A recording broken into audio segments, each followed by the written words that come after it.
안녕하십니까. 지금부터 예도는 하이데거의 존재와 시간 다시 잡았습니다. 여러분, 존재와 시간 첫 번째 강좌를 시작하겠습니다.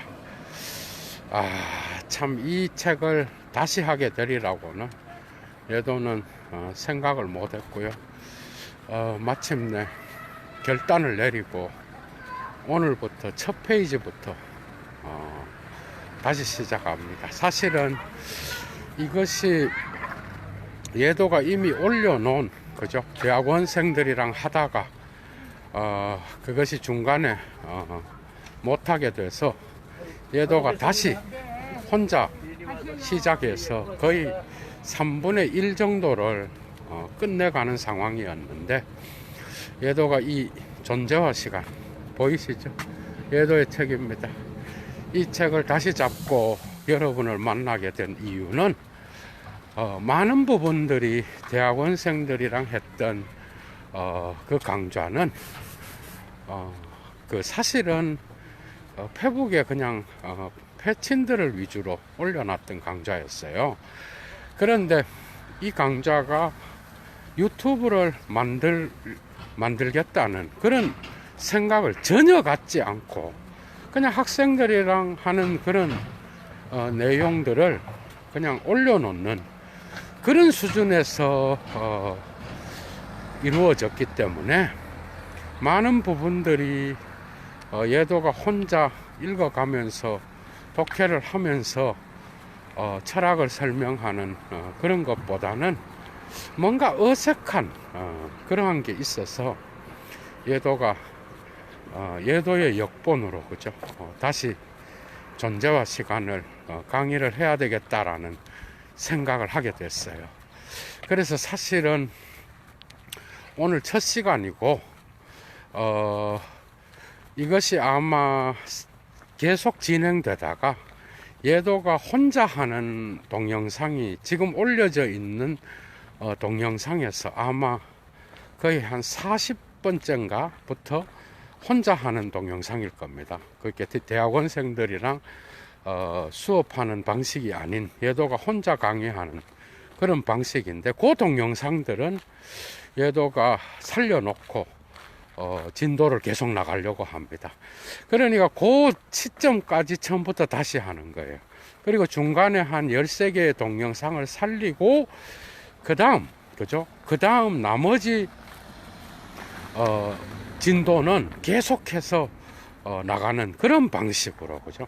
사실은 지금 거의 136페이지 원어로 게슈틴트 자인 기분 잡혀 있음 그 부분까지 예도가 한 것 같습니다, 여러분. 그래서 여러분들이 숙지해 주시고요. 그래서 사실은 오늘 첫 시간에 상당히 많은 해야 할 이야기가 많고 그리고 여러분들은 꼭 번역서를 들고 따라오시기 바랍니다. 독일어가 되는 분은 당연히 독일어를 들고 따라오시고요. 그리고 영어로 보고 싶은 분은 제가 옛날에 신학교 다닐 때 이기상 교수님 책이랑 그때는 독일어가 완벽하지 않을 때입니다. 그러니까 뭐 언어가 완벽하다 뭐 그거는 상당히 좀 잘못 나간 말인데, 다시 말하면 지금의 어느 정도의 지금의 성숙한 독일어 수준이 아니었어요, 옛날에. 그러니까 한 15년 20년 전에 말이죠. 그때 예도가 신학교 때 우리 선생님인 윤초로 교수님과 해석학을 공부하면서 리케르를 읽다가 하이데거를 잡았는데, 그때 예도가 영어 역본으로 공부를 했습니다. 그러니까 그때 영어 역본으로 맥거리와 로빈슨 신학자들이에요, 여러분. 신학자. 그것도 세계적인 신학자입니다. 특히 맥거리의 크리스탈러지 기독론은요, 지금도 탁월한 어떤 그런 저서로 읽혀지고 있고, 그래서 이 두 분이 영어 역본으로 번역한 것을 독일어를 영어로 옮겼다는 겁니다. 그거를 Being and Time으로 번역을 했고, 요거랑 이기상 교수님 번역서를 함께 공부했던 기억이 있어요. 예도는 이게 예도의 첫 번째 존재와 시간.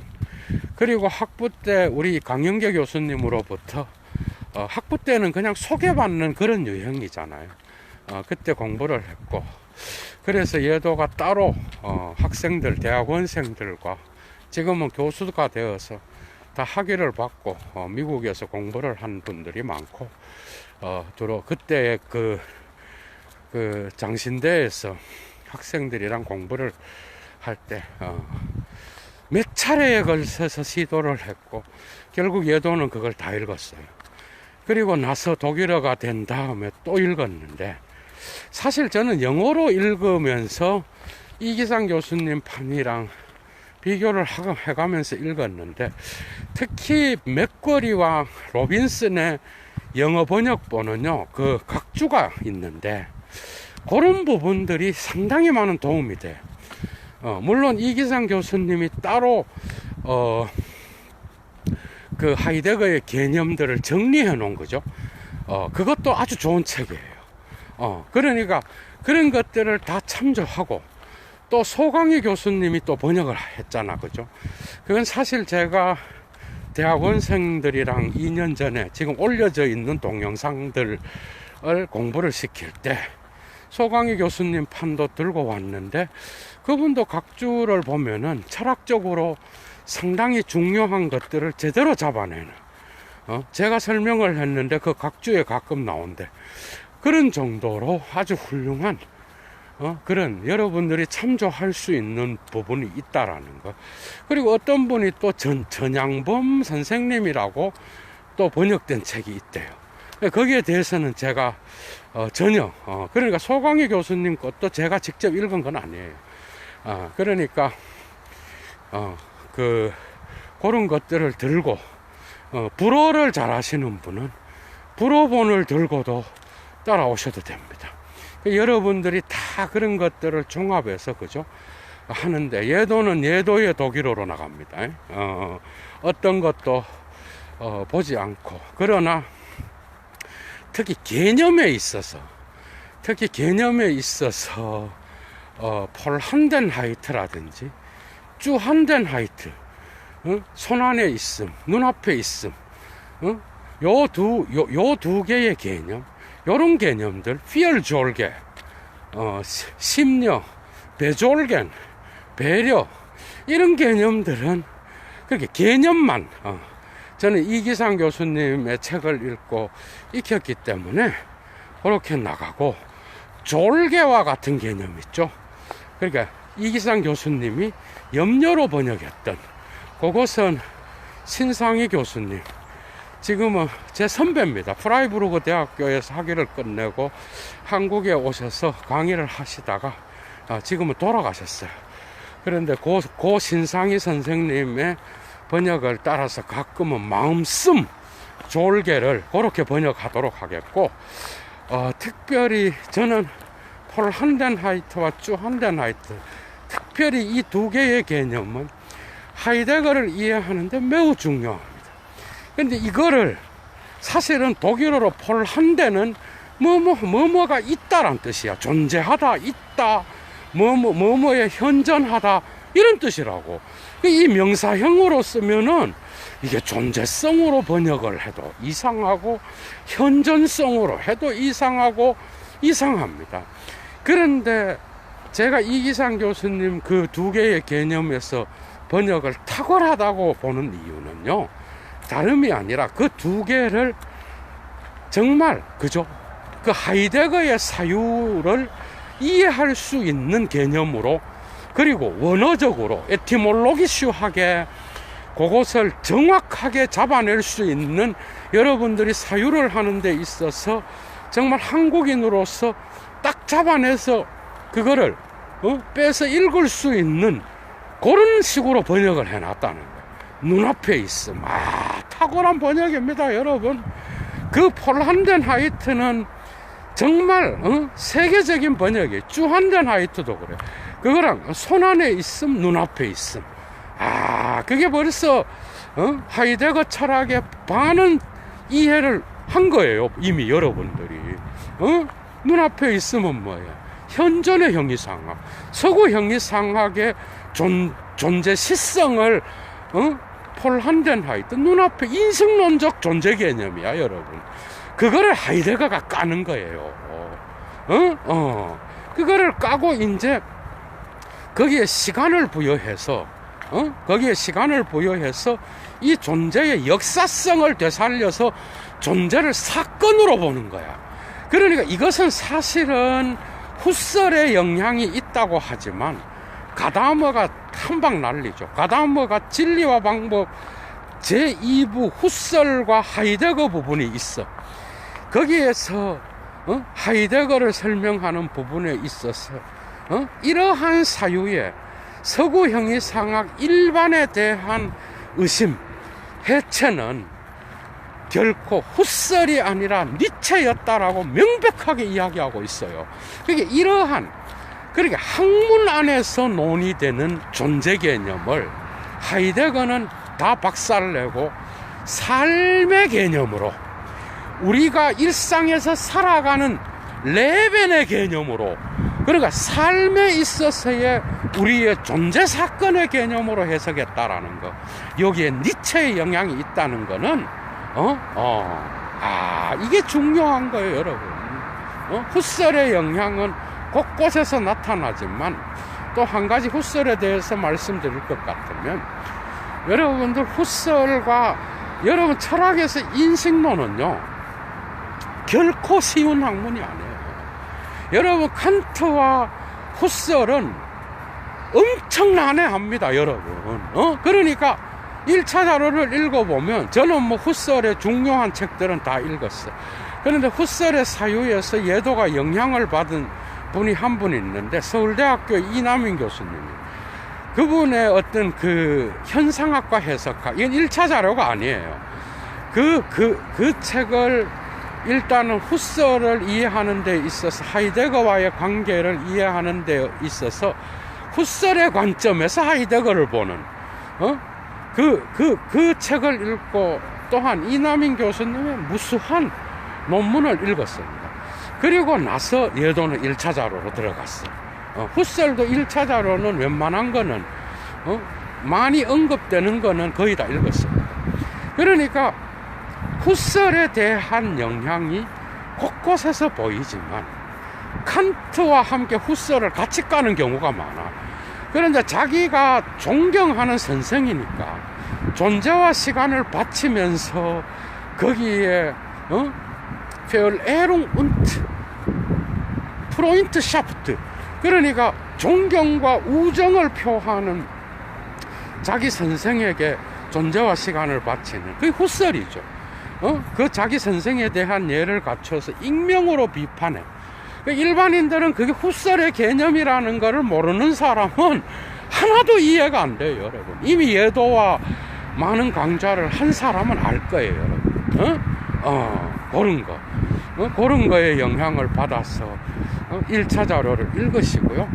그러한 후설의 다양한 그런 이 하이데거와의 관계를 이해하기 위해서는 이남인 교수님이 쓴, 저는 직접 뵌 적은 없습니다. 이기상 교수님은 직접 뵌 적이 있어요. 그 해석학과 현상학, 서울대학교 출판사에서 출간됐습니다. 그 책도 여러분들이 참조하시면 아주 상당히 많은 도움을 받을 겁니다. 자, 이와 같이 저는 우리 철학계에 있는 많은 선배님들의 이런 노고를 존중하고요. 그리고 예도가 철학을 해석하는 데 있어서 이런 존재와 시간과 같은 이런 거대한 거죠. 진짜 철학입니다. 이거는 그냥 뭐 데리다 후설 데리다 무슨 지제 이런 급이 아니에요. 이거는 장난이 아니게 깊이 들어갑니다. 사회 철학이 아니에요. 순수한 철학의 나인네스, 철학 소를 알아야 돼요, 여러분들. 플라톤으로부터 시작되는, 그리고 고대 철학의 파르메니데스, 그 다음에 플라톤, 아리스토텔레스, 이러한 범주론의 존재론적 영향을 받은 칸트, 그 다음에 헤겔의 되어감의 역사 안에서 나타나는 존재 개념과 논리학에 나오는, 예도가 논리학의 논리학도 강의를 3개나 해놨잖아. 그죠? 이미 해결한테 있어서. 이러한 철학의 전반적인, 그죠? 전반적인 이러한 이해가 미리 마련되어 있어야 된다라는 거예요. 이해가 돼요? 그냥 자꾸 그냥 뭐 번역된 한글이라고 읽으면 제가 말씀드리는데 한 장도 이해를 못 합니다. 그게 100일을 앉아서 그 번역된 거를 한글로 그냥 들고 그냥 읽어도 여러분들은 한 줄도 이해하지 못하고 책을 덮어야 되는 그런 상황에 놓여 있다라는 거. 그래서 여러분들이 이런 것들을 참조하시고요. 예도는 오늘 첫 페이지부터 여러분들과 함께 앞으로 당분간 하이데거의 존재와 시간, 진도로 상당히 빨리 나갈 겁니다. 쫙 빼면서 철학을 왔다 갔다 하면서, 그죠? 그 하이데거의 이 사유를, 여러분들 한 줄도 빼놓지 않고 독일어와 라틴어와 그리스어를 함께 읽어가면서 여러분들과 함께 사유여행을 떠나도록 하겠습니다, 여러분. 그리고 가끔 이런 시리즈 강좌물은요, 한 20편이나 10편 넘어가면 좋아요를 까먹어버려. 수업 듣느라고.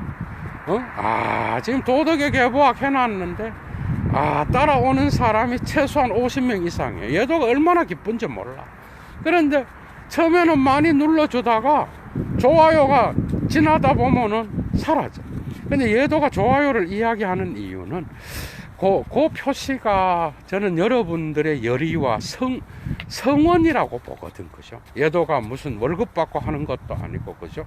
순수한 인문학적 사랑과 여러분들과 함께 사유하는 그 자체가, 그죠? 철학에 대한 사랑, 필로소피아입니다. 그러니까 거기에서 나오는 애정으로 봐주시고, 여러분들은 그냥 보고 잊어버리면 되지만, 그러나 혼자 강의를 하는, 사막에서 혼자 강의를 하는 예도를 생각해서라도, 그죠? 여러분들이 일부러 누를 거는 없고, 도움을 받았는데 잊어버리지 말라는 뜻이고요. 누르기 싫은 사람은 안 누르면 되는 거죠, 그죠? 그러니까 눌러야 되는데 잊어버리는 분들을 위하여 말씀을 드리고, 그리고 구독자는 40%나 무단으로 듣는다고 그냥 유튜브 채널에서 알려주고 있더라고요. 그런데 이것도 뭐 구독하는 사람은 지금도 1년도 안 됐는데 벌써 4,000명이 다 돼갑니다. 3,700명이 넘었고요, 어제. 그래서 지금 10개월 좀 넘었는데 여러분들이 성원해 주셔서 구독도 가능하시면, 그죠? 이런 강좌를 들으면서 그냥 듣는다는 건 구독을 해 주셔서 예도에게 애정을 표현해 주시고, 그리고 가능하신 분은 가끔 한 번씩 생각나실 때마다 예도TV를 후원해 주시면 감사하겠습니다. 자, 지금부터 여러분, 드디어 또 들어갑니다. 데리다가 여러분들이 첫 번째 존재와 시간 첫 번째부터 하이데거가 자기 철학을 이야기하는 정확하게 페이지를 원어로 이야기하면은 최소한 앞에 쪽에서 50페이지 정도는 다 이 철학사에서의 해체적 읽기를 통하여 자기의 철학이 어떤 방식으로 진행돼야 되는지, 자기의 존재 개념이 어떤 식으로 나가야 되는지를 딱 해설하면서 나가는데, 여러분 첫 페이지부터 그냥 딱 막혀버립니다. 대부분의 사람들은. 여러분 제가 말씀드리는데, 예도의 철학이란 무엇인가 강좌를 꼭 3개를 들어보셔요. 철학에는 철학소가 있어요, 여러분. 이 철학소는 데리다도 이야기한 건데, 철학소는 여러분들이 철학을 하이데거 그러면 존재와 시간 그러면 존재와 시간으로 읽히는 게 아니라고요. 그게 제가 아까도 말씀드렸는데, 하이데거의 존재와 시간을 이해하려면 기본적으로 데카르트와 칸트와 헤겔은 뒤쪽 부분에서 중요해집니다. 후반부로 가면서 제가 볼 때는 이거는 칸트의 시간과 공간을 실존으로 해체했다라고 제가 글쓰기에서 이미 이야기했듯이, 이 책은 여러분들이 특히 대철학자들을, 서양 철학자들을 함께 아우르면서 사유하지 않는 자들은요, 한 줄도 이해를 못 한다는 거예요. 그 부분을 여러분들이 꼭 인지하시고 겸손한 자세로 일어나서 누워서 그러면 바쁘신 분은 할 수 없고, 가능하시다면 일어나서 책상 앞에서 책을 펴놓고 정신을 차려서 따라와 주시면 예도도 힘을 내서, 그죠? 가능하다면 정말 하이데거의 그 세계, 삶의 존재감 어떤 것인가, 그런 쪽으로 여러분들과 함께 하이데거의 세계로 들어갈 수 있는, 기쁘게, 그죠? 즐겁게, 철학을 해도 쉽게 그렇게 나아가면 예도는 참 행복할 것 같습니다. 야, 여러분 떨립니다. 떨려. 예도의 역본으로 자 시작합니다, 여러분. 자, 이제 하이데거의 존재와 시간 첫 번째 페이지부터. 자, 첫 번째 페이지에 플라톤의 소피스트의 244절 를 번역했는데, 이 부분도 참 독특합니다. 델론 가르 오스 호스 히메이스멘 타우타, 이렇게 시작하고 갈로하고 디포테 술레스테 세마이네인 호포탄 온 푸테게스테, 이렇게 나가고 갈로 닫고 파나이 기고스케테 헤메이스테 프로 투멘 오메사 닌 뒤 걸어가면서 하니까, 자, 닌 뒤 에포레카멘, 이렇게 하고 끝나고 있어요. 이거를 이제 하이데거가 번역했습니다. 어떻게 번역하는가 하면은 된, 왜냐하면 오펜바르 명확하게 자이트 이헐, 너희는 이미 오랫동안 너희가 본래적으로 의도했던 바로 그것에 이미 오랫동안 친숙해 있었다. 그리고 만약 너희가 존재하는이라고 하는 이 표현을 사용할 때 너희가 본래적으로 의도했던 것, 그것에 이미 오랫동안 친숙해 있었다, 이렇게 시작하고 있어요. 그리고 뒤에 거는 뭔가 하면, 하지만 우리는 그것을 언젠가 한다고 믿었다. 우리는 그것을 존재하는이라는 그것을 이해한다고 믿었으며, 하지만 그러나 이제 우리는 당혹감에 빠지게 되었다. 인펠레게나이트, 당혹감에 빠지게 되었다. 여기에서 그리스어 단어 오는 현재분사로 쓰고 있어. 그래서 하이데거가 직역을 해서 독일어로도 현재분사로 사용하고 있습니다. 그러니까 자이언트. 그래서 이것을 존재라고 하지 않고 존재하는이라고 번역하고 있습니다. 처음에 요 부분을 신경 쓰시고, 다른 거는 그리스어로 별 차이가 없습니다, 지금. 그러니까 이 오늘 존재하는, 그래서 우리가 그것을 언젠가 이해한다고 믿었다라는 거예요. 우리는 이것을 장량하게 믿었어. 그러나 우리는 이제 당혹감에 빠지게 되었다. 이게 이제 플라톤이, 그죠? 소피스트에서 하게 되는 거야. 니네들이 뭐죠? 소피스트에 대하여 대항했던 가장 마음에 안 들었던 게 뭐야?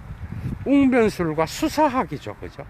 오늘날 포스트 모던은 그걸로 오히려 플라톤을 역공하는데, 어쨌든 이들은 존재를 보편자와 연관하여 해석하는 걸 거부했죠.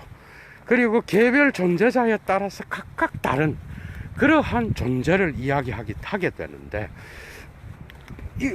그래서 이러한 당혹스러움에 대하여 플라톤은 그죠? 개탄하고 있는데, 하이데거가 이걸 갖고 와서 이제는 자기의 명제로 삼고 있습니다. 참.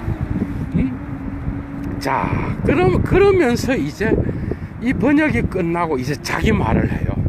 자, haben wir heute eine Antwort auf die Frage dem nach dem, 이렇게 시작하고 있어.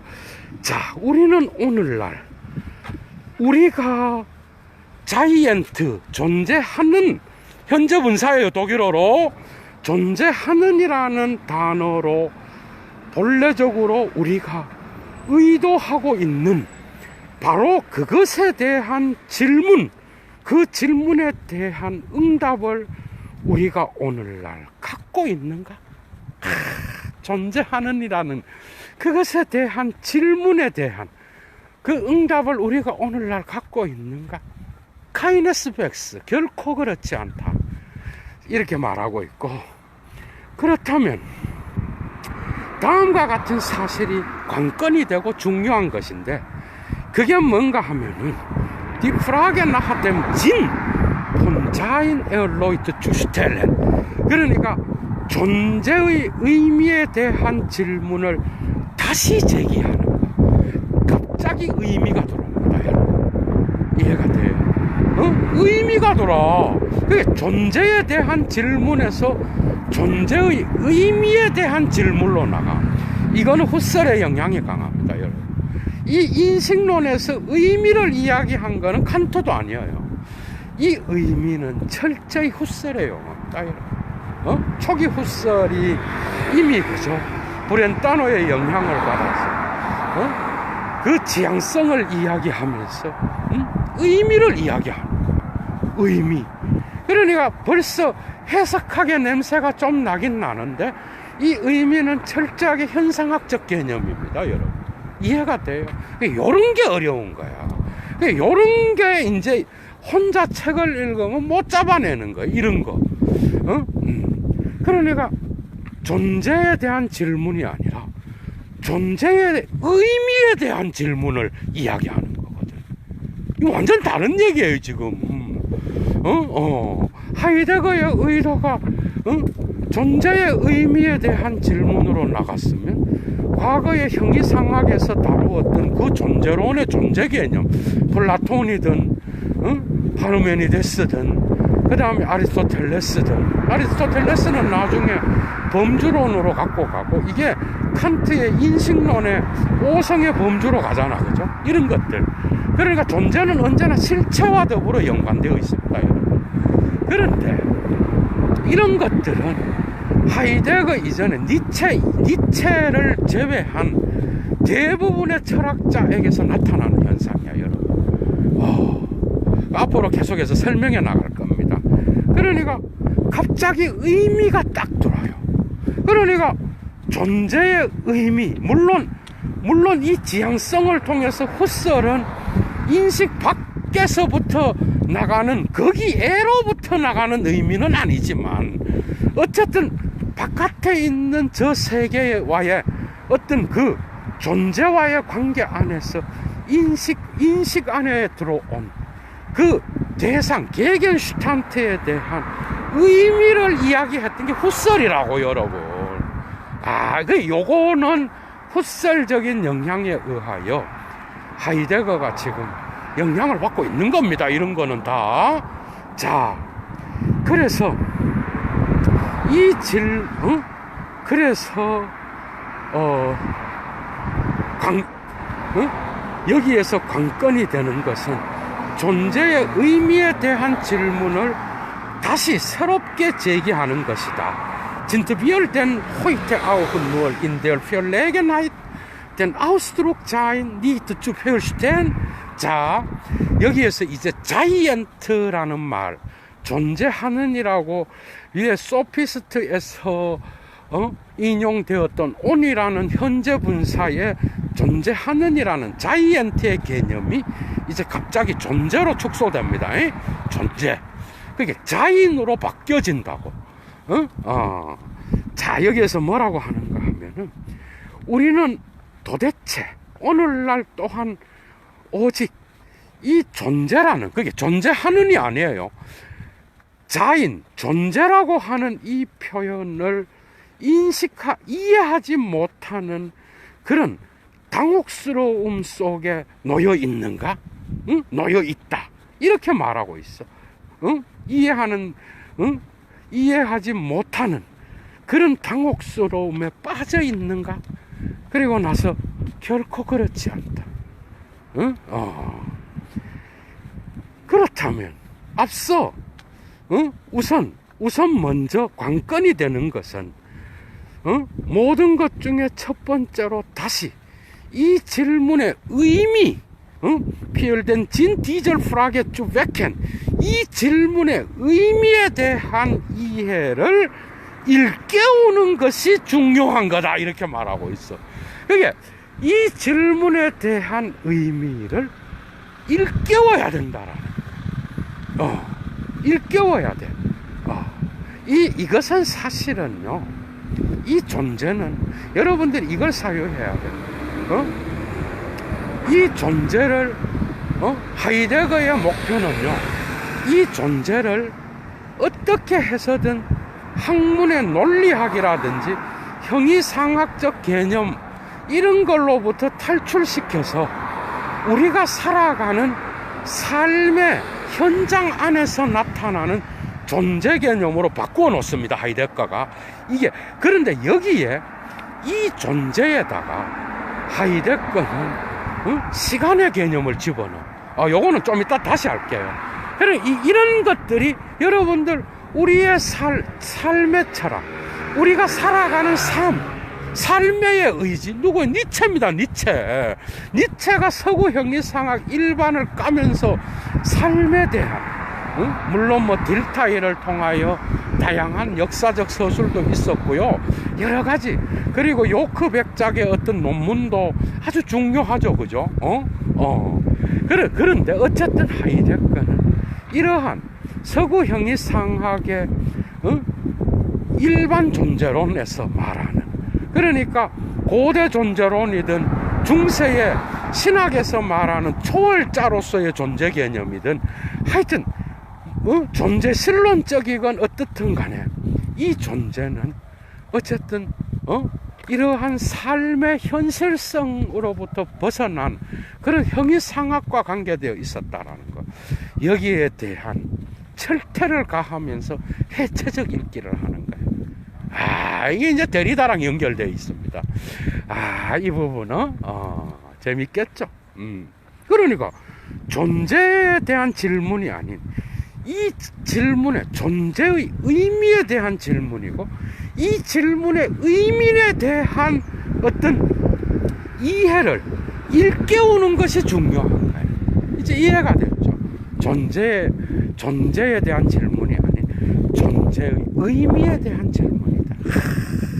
이 의미는 우리가 삶에서 경험하는 존재 사건으로서 우리의 해석과 연관되어 있다. 이미 하이데거의 어떤 냄새가 나죠, 그죠? 중반부의 어떤 결론 부분인데, 그래서 우리는 존재로 가는 도상에 있으며 이 존재는 언제 언어와 연관되어 있고 언어로 가는 도상에 있는 거다. 벌써 해석하게 냄새가 나죠. 그런 식으로 표현되고 있습니다. 계속 나갑니다. 그래서 die konkrete Ausarbeitung der Frage nach dem Sinn von Sein ist die Absicht der folgenden Abhandlung. 자, 존재의 의미에 대한 질문의 구체적인 마무리 작업은 바로 다음의 논문의 의도다.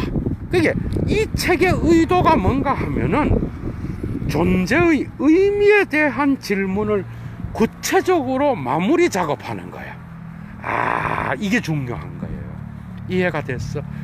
구체적으로 아우스 아르바이텐, 뭔가 이러한 것들이 완성이 덜 됐는데 하이데거 자기 자신이 이런 것들을 구체적으로 존재의 의미에 대한 이것을 아우스 아르바이트, 그것도 콘크레트, 구체적으로 정리 작업, 그 다음에 마무리 작업을 하겠다. 이게 바로 하이데거의 이 책의 의도라는 거.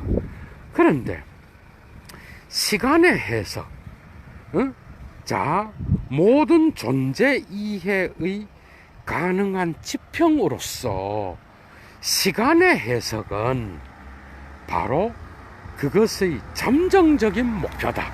그러니까 명확한 목표는 뭐예요? 이 책의 의도는 그 의미를 구체적으로 정리 작업하고 마무리 작업하는 거고, 그리고 나서 잠정적인 이 논문의 목표는 뭔가 하면은 모든 존재 이해의 가능한 지평으로서, 여러분 가다모 냄새 나죠?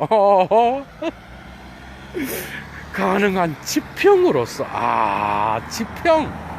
이건 후설이, 니체가 썼던 개념을 후설이 갖고 갔고, 후설에게서 또 하이데거가 갖고 왔으며, 가다모가 해석학적으로 재해석하는 그런 개념이죠. 그죠? 호리존트, 지평.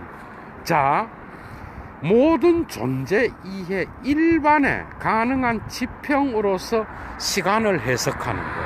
이게 바로 이 논문의 잠정적인 어떤 그러한 목표다. 이렇게 설명하고 있습니다. 하이데거가. 근데 여기에서 그냥 넘어갈 수가 없어. 그러니까 존재는 그냥 우리가 말한다고 있음, 예도가 있음, 그 다음 뭐야, 커피가 놓여 있음, 아파트가 있음, 나무가 있음, 다 있음이죠. 그래서 존재는 하이데거의 탁월한 겁니다, 여러분. 이게 하이데거의 업적이에요. 이 부분에서 저는 데리다도 하이데거의 존재 개념을 제대로 파악하지 못했다고 봅니다. 그러니까 이 존재는 결코 고정된 존재가 아니야. 이 존재는 현존재, 우리 인간이 어디에 가든지 그 특정한 장소에 자리를 잡는 거기로부터 그 존재는 사건으로서 나타나는 거예요. 그러니까 삶의 존재라는 거예요. 삶은 움직이는 거예요. 이런 건 다 니체가 가르쳐 준 거야.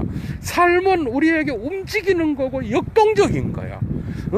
이 역동적인 삶이 우리가 인간이 사는 삶이라면 영원히 고정된, 그리고 변하지 않으면서 타자를, 모든 다른 존재자들을 변하게 하는 이딴 식의 개념을 갖고 있는 존재 개념은 필요가 없다라는 거예요. 이런 것들은 다 형이상학에 근거하고 있다라는 거예요. 인간의 존재, 인간이 갖고 있는, 인간의 역사성을 갖고 있는 인간의 유한한 존재로서의 그 존재는 그죠? 하이데거는 시간을, 지평을 통해서 나타난다라고 본 거예요. 야, 이게 이제 하이데거의 혁명입니다, 여러분. 시간. 여러분, 그게 나의 있음은 변한다는 거예요. 그런데 이 있음은 뭐야? 장소의 개념이에요. 그러니까 장소에 거기에 있음인데, 그 거기에 있음은 시간을 통하여, 인식적 시간이 아니라 역사적 시간이에요. 그러니까 나의 과거, 현재, 미래가 언제나 함께 통합되어 있는 시간성이야. 이게 이 존재와 시간의 2부의 주제입니다, 여러분. 그러니까 그 시간성을 통하여, 그죠? 나타나는, 변화되는, 그래서 삶에서 나타나는, 우리가 살아가는, 짜장면 먹고 당구 치고 공부하고 그 다음에 스포츠 놀이를 하고 우리가 살아가는 이 세계, 이 땅의 역사 속에서의 그 존재의 의미, 거기에는 형이상학적 의미를 다 제거한 존재의 개념. 그래서 시간의 지평을 통해서만 드러나는 인간의 유한한 삶의 실존으로부터 나타나는 그 존재 개념을 하이데거는 옹호하겠다라는 거예요. 이 엄청난 여기에 다 들어 있습니다. 이 앞에 있는 몇 줄에. 그러니까 자기는 지금까지 플라톤으로부터 플라톤, 아리스토텔레스, 그 다음에 중세의 아우구스티누스, 아퀴나스, 그 다음에 그 이후에 데카르트와 칸트와 헤겔이 보지 못했던, 심지어 후설조차도 오해했던 이 존재의 개념에 자기는 시간의 지평을 부여하겠다라는 거예요. 야, 여러분 재밌겠죠? 시간의 지평. 엄청난 게 들어있는 거예요, 여러분. 여러분 독해가 되죠? 이해가 되고, 시간의 지평을 부여해서, 거기로부터, 이 존재의 의미에 대하여 질문을 하면서 응답해 나가겠다라고 하는. 야, 이게 이제 의도가 들어있는 거예요, 여러분. 계속 나갑니다. Das Absehen auf ein tolles Ziel, die in solchem Vorhaben beschlossenen, von ihm geforderten Untersuchungen unter der Weg zu diesem Ziel bedürfen einer einleitenden Erläuterung. 이렇게 나가고 있어요. 자, 이러한 목표, 이러한 앞서 잡음, 이런 걸 잘 읽어야 돼. 폴하벤, 이러한 앞서 잡음, 뭐죠? 이런 것들을 전제로 해서 이 말이야. 이런 것들을 계획으로 하여서 결정되고 그런 것에 의하여 요구되는 연구들, 그리고 이러한 목표에 뭐죠? 이러한 목표에 주의해서 본다는 거. 아프는 뭔가 하면은 이러한 목표를 겨냥한다라는 거. 목표를 겨냥하는 거 있죠. 화살에 활을 겨냥하듯이 이런 목표를 겨냥하고, 그리고 이러한 앞서 잡음 안에서 결정되고 그것에 의하여 요구되는 연구들, 그리고 이 목표에 가는 길, 주어가 3개입니다. 이 3개, 이 목표에 이르는 길, 이 3개는 바로 Einleitenden Erläuterung, 그러니까 인문적 설명을 필요로 한다는 거예요. 그래서 이제 인문적 설명으로 들어가는 거예요. 인문이라는 건 뭐예요? 어떤 것의 도입 부분에서 나타나는 그러한 설명, 그런 설명을 다 하고 난 뒤에 이제 자기의 철학을 하겠다라는 거예요. 여러분 이해가 되죠? 그 인문적 Einleitende Erläuterung, 이 인문적 설명을 끝내고 이제 배려로부터 나가잖아, 그죠? 재밌겠죠, 여러분? 자, 이제 요 짧은, 서문격에 해당하는 이거를 다 읽었습니다, 여러분. 자, 이제, 인문적 설명으로 나갑니다. 자, Einleitung, 인문, 도입부, 이런 뜻이겠죠. Die Exposition der Frage nach dem Sinn von Sein, 존재의 의미에 대한 질문을 해명하는 것, 해명하고 설명하는 것, Exposition, 주석을 달아서 명료하게 해명하는 것. 제1절, 자, 존재 물음의 필연성, 구조, 그 다음에 우위, 존재 물음의 필연성, 존재 물음의 구조, 존재 물음의 우위성. 1절. 여러분, 그러니까 하이데거는 절수로 나가면 제일 편해. 이해가 되죠? 절, 1절, 마지막까지 절은 어떤 그 큰 장에 의해서 변하지 않습니다. 절은 상관없이 계속해서 끝까지 하이데거 이 존재와 시간은 절로 구분하면은 끝까지 다 나갈 수가 있어요. 근데 오늘 1절입니다, 여러분. 1절이 뭔가 하면은, 자, 존재에 대한 질문의 명백한 반복의 필요성. 그러니까 존재에 대한 질문을 명백하게 아우스트리클리시하게 비덜홀롱 반복해야 될 필연성이 있다라는 거예요. 그 이유를 이제 1절에서 하이데거가 논하기 시작합니다, 여러분. 재밌겠죠? 자, 앞에서 언급된 이 질문. Die genannte Frage ist heute in Vergessenheit gekommen. 자, 이 언급된 질문, 그러니까 존재의 의미에 대한 질문입니다.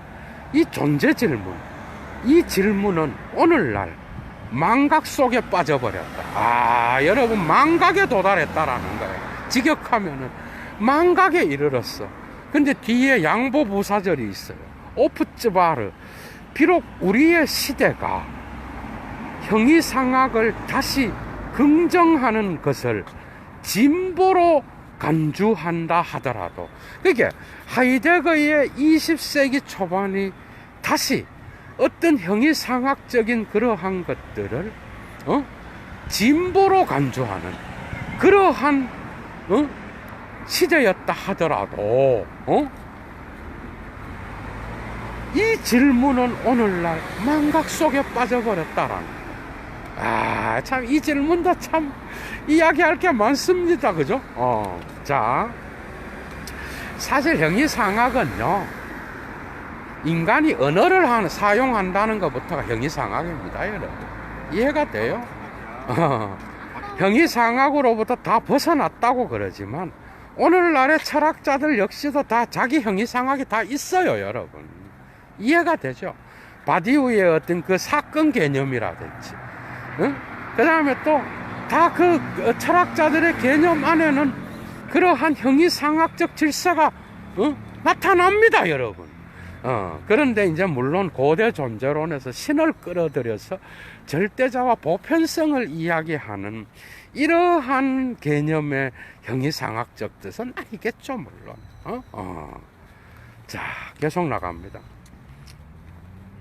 그럼에도 불구하고 Gleichwohl hält man sich der Anstrengungen einer neu zu entfachen 이래 나가고 있어. 자, 그럼에도 불구하고 사람들은 새롭게 불붙여진 엔트파해는 영어로 킨들이야. 뭐뭐에 불을 붙이다야. 그런데 미래 분사로 쓰였어. 미래의 부정사격인데 이건 수동으로 해석해야 됩니다. 새롭게, 그죠? 줄을 붙여서 새롭게 불붙여져야 될 기간토 마키아 페리테스 우시아스 피얼 엔토호벤. 자, 그리스어로 나와 있어요. 존재를 둘러싼, 존재 아래에 있는, 존재를 둘러싼 그러한 거대한 투쟁, 이 투쟁의 열망으로부터 사람들은 자신이 면제되었다고 생각한다라는 거예요. 엔트 헤벤이 무엇을 면제시키다라는 뜻이에요. 이해가 되죠? 그러니까 이 존재에 대한 투쟁, 거인들, 거대한 투쟁, 이런 뜻이에요. 그러니까 존재를 둘러싼 거인들의 투쟁, 대가들의 투쟁, 아니면 거대한 투쟁, 이 투쟁의 열의로부터 면제되어 있다라고 자신들은 생각한다.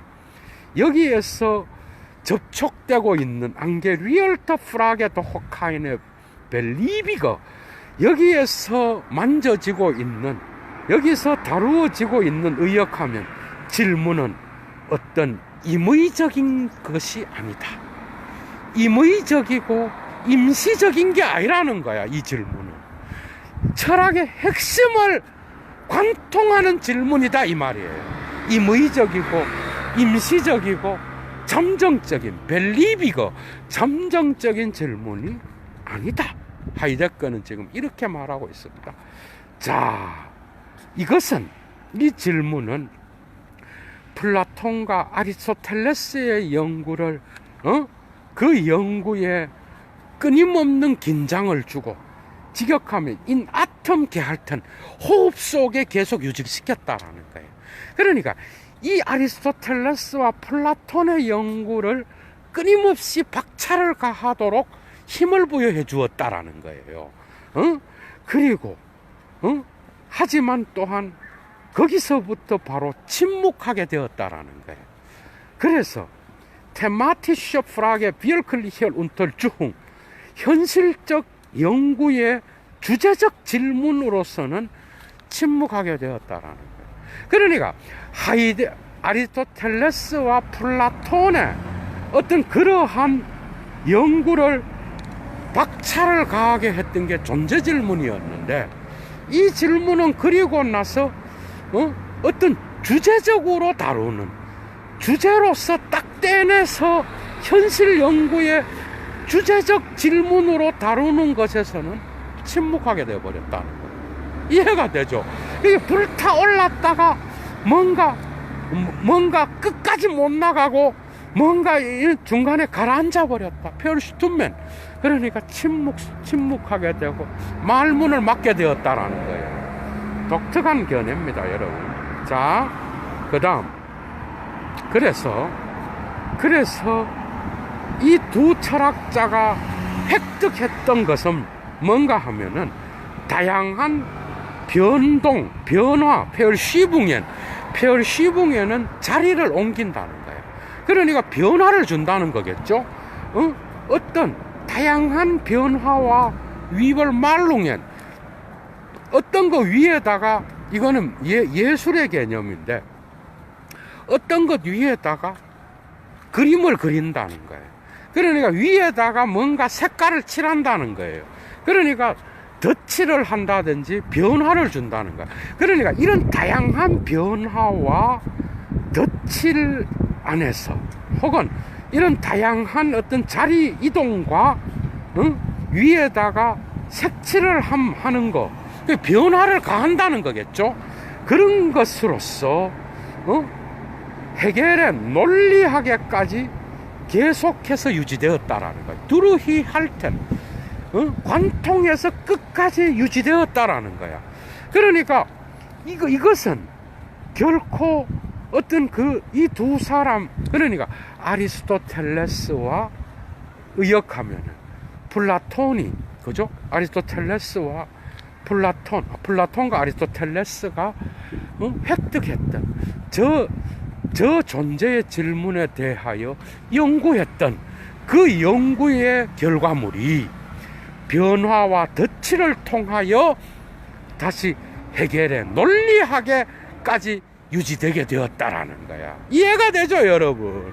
근데 사실 여기에는 칸트건 뭐건 데카르트건 다 들어가 있어요. 중세 신학까지 관통하고 있습니다, 여러분. 이해가 되죠? 그런 부분들은 또 나중에 곳곳에 계속 나옵니다. 근데 여기서 언급된 거는 아리스토텔레스와 플라톤, 그리고 그 뒤에 근대 19세기 18, 19세기를 살았던 헤겔의 논리학, 그렇게 19세기에 나온 거겠죠, 초반에. 이 논리학에 이르기까지 계속 이 문제는 계속 유지되었다. 한 가지 말씀드리면, 저희 헤겔의 대논리학에서 나오는 엔치클로페디의 일부에서 나타나는 거 말고 헤겔이 따로 논리학을 쓴 거 있죠.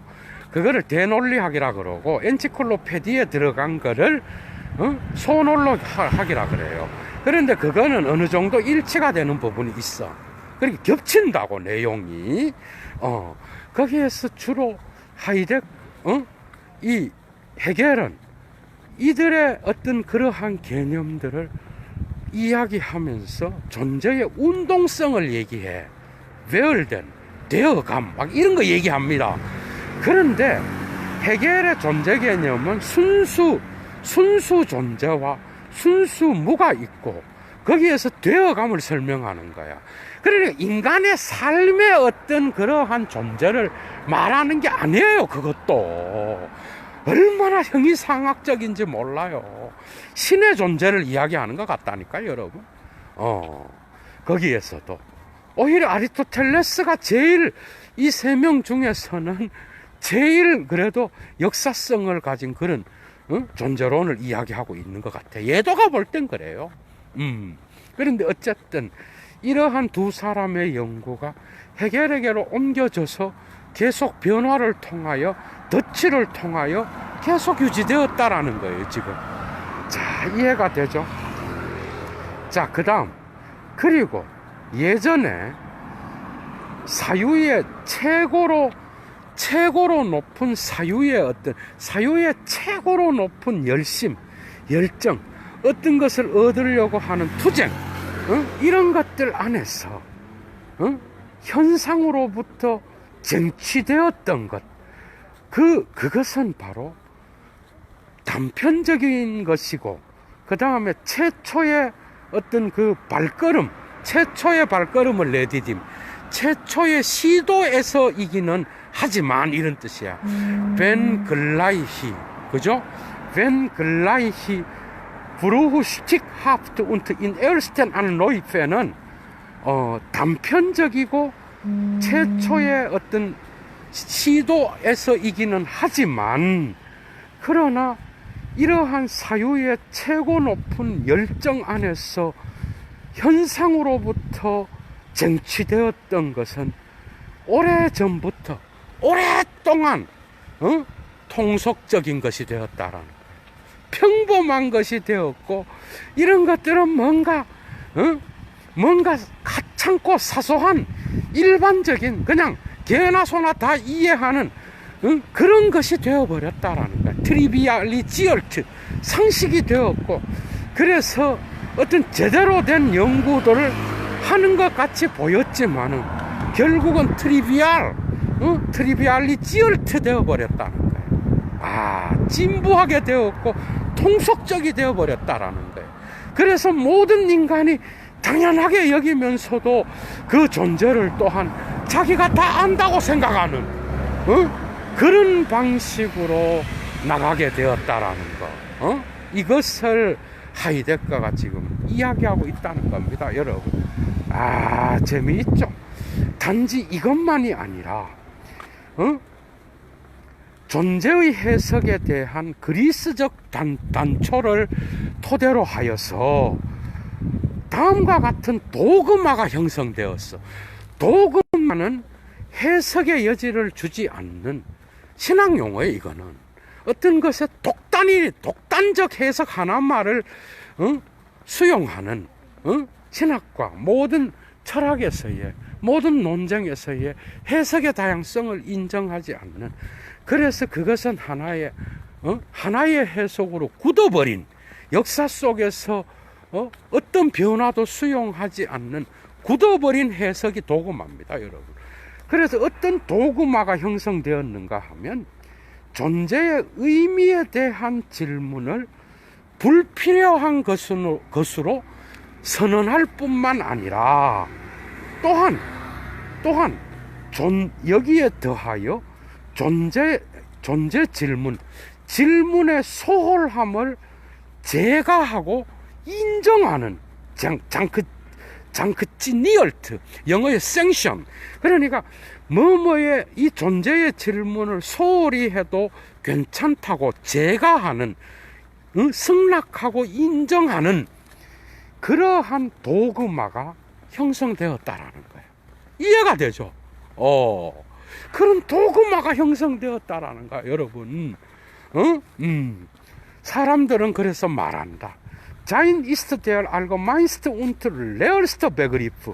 존재는 가장 보편적이고 가장 비어있는 개념이다. 보편적이니까 개별자에게는 속하지 않는, 그래서 가장 보편자이니까 개별성이 없으니까 그것이 비어있는 개념, 그래서 텅 빈 그러한 개념으로서 되어버렸다라는 거. 자, 그리고 이러한 가장 보편적이고 그렇기 때문에 정의할 수 없는 이 개념은 어떤 정의도 필요하지 않아. 정의를 내릴 필요가 없어.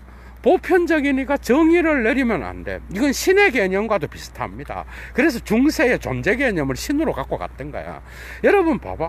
신의 개념을 신이 이런 분이다. 이러면 오해돼, 여러분. 신이 그 개념 안에 들어가 버리잖아.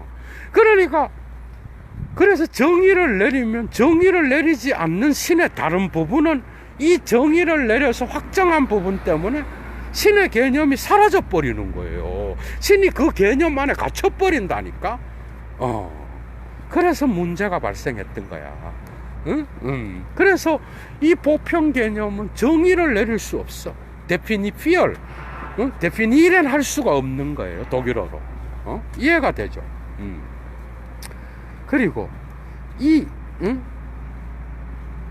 그 위에 한 줄 빠져먹었어요. 그래서 이런 것으로서 이 개념은 모든 정의를 내리려는 시도에 저항해. 정의를 내리면 그게 보편 개념이 아니죠, 당연히. 개별자가 되어버린다니까요. 자, 계속 나갑니다.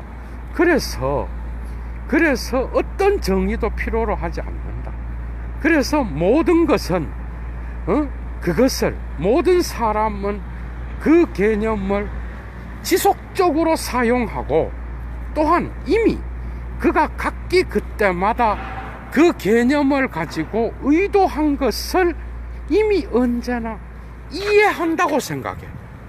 그래서 그냥 아무 생각 없이 사용하고 이미 이해하고 있다고 생각해. 이해가 되죠? 재밌습니다. 이로써 숨겨진 어떤 것이 고대의 철학함 안에서, 그런데 얘도가 지금 약속이 있어서 지금 할 만큼 한 것 같아요. 내일 두 번째 시간에 여러분을 만나 뵙겠습니다. 자, 여러분 좋은 하루 되시고요. 내일 두 번째 마침내 하이데거의 존재와 시간 강의를 예도가 다시 시작했습니다. 여러분 왔다 갔다 하면서 다양한 철학소들을 포함하여 오늘날의 포스트 모던에게까지 데리다와 그 다음에 다양한 철학자들 폴 리케르, 가다머, 이러한 포스트 모던에 있는 철학자들까지 다 이야기하면서 여러분들과 함께 존재와 시간을 흘러나가겠습니다. 여러분 좋은 하루 되시고요. 예도는 너무나 오늘도 철학함에 있어서 행복한 하루였습니다. 여러분들도 늘 건강 유의하시고요. 예도는 물러가겠습니다. 추스.